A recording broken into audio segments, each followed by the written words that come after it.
everybody, it's Mrs. Smith.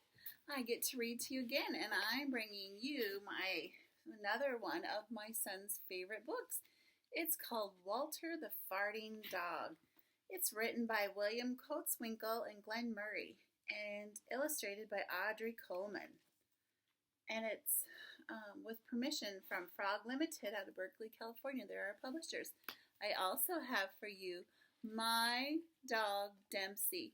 And my dog Dempsey, when he eats salmon, he has a problem with farting too. So we'll see if he'll sit and listen to the story about Walter the Farting Dog. All right, Dempsey, are you ready? Yes. Betty and Billy brought Walter home from the dog pound. Nobody wanted him, said Billy. But we love him, said Betty. Well, he smells awful, said his mother. I think you'd better give him a bath.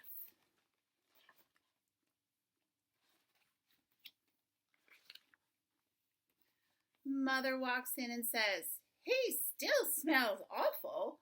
And that's when they got the first clue.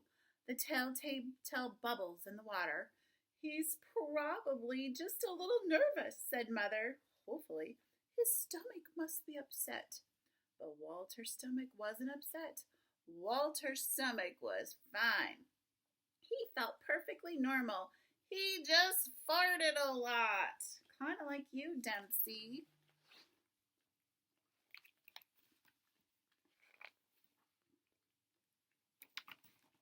He did it when he bathed. He did it when he played with Betty and Billy. He did it when he walked around the house. He did it in the dining room. He did it in the kitchen. And he did it in his sleep. Kind of like you, Dempsey.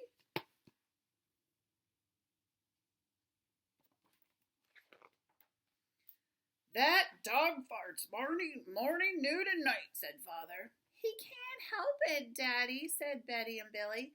They didn't mind Walter's farts. So what if he farts? Billy said to Betty when they were alone in their room with Walter. Betty agreed. Walter agreed too. He sat there looking innocently around, farting. Take him to the vet, said Father.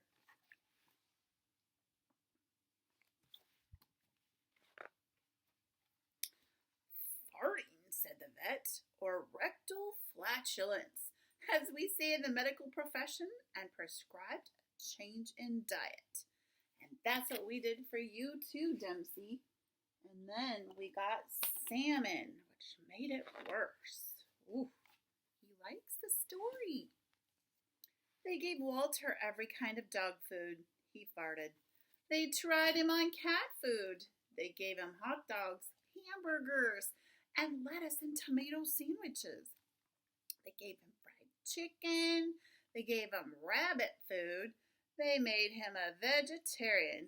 No matter what that dog eats, he turns it into farts, roared Father.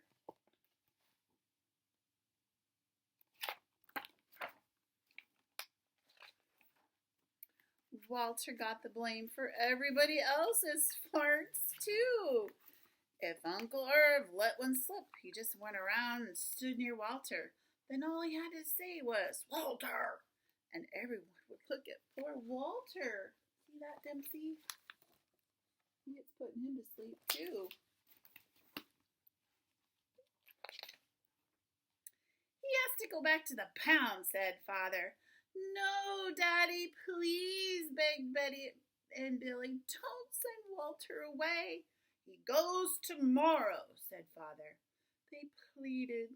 Walter farted. It was all over. That night, Betty and Billy cried in their beds, and Walter looked at them unhappily.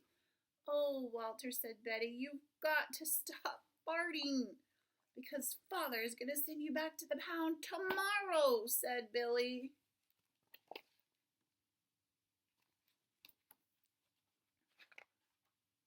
Walter knew how serious the situation was.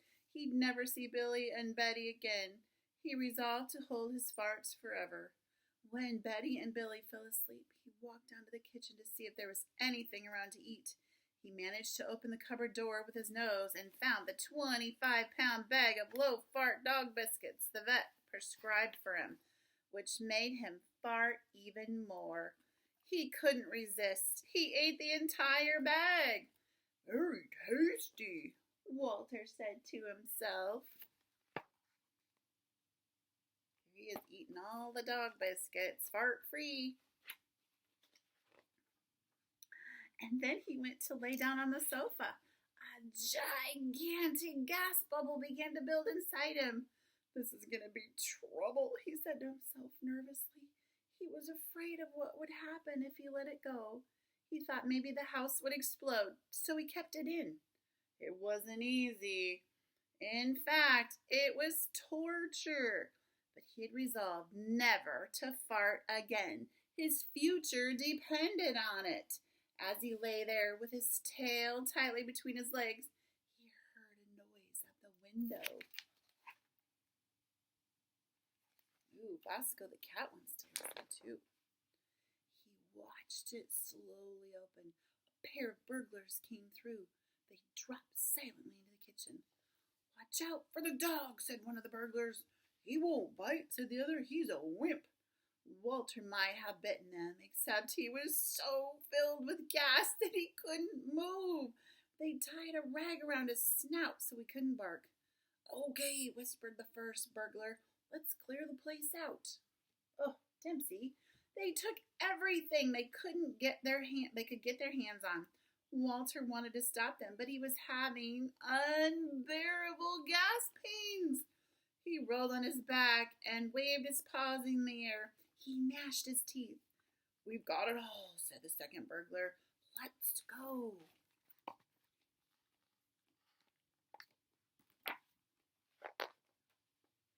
That's when Walter let it fly.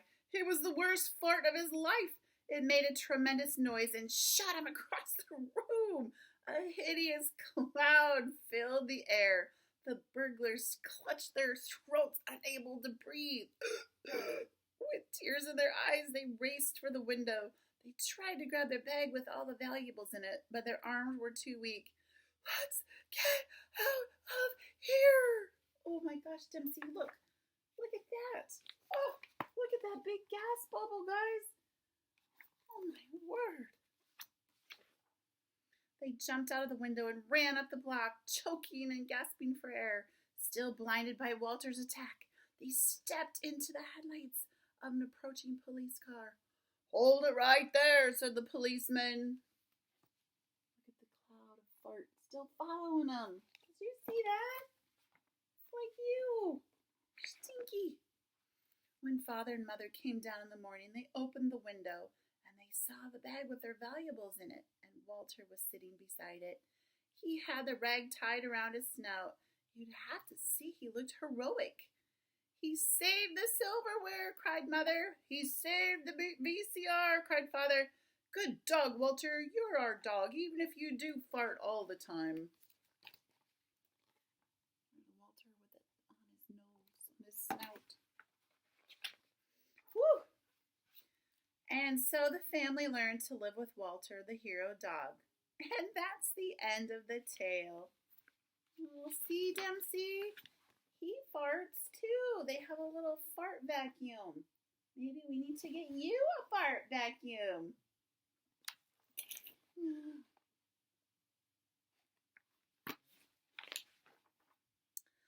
Walter's Wonder Park, 100% natural gas powered.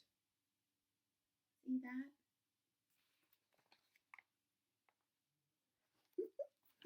The end. Hope you enjoyed Walter the Farting Dog and got to meet my dog Dempsey. Good boy.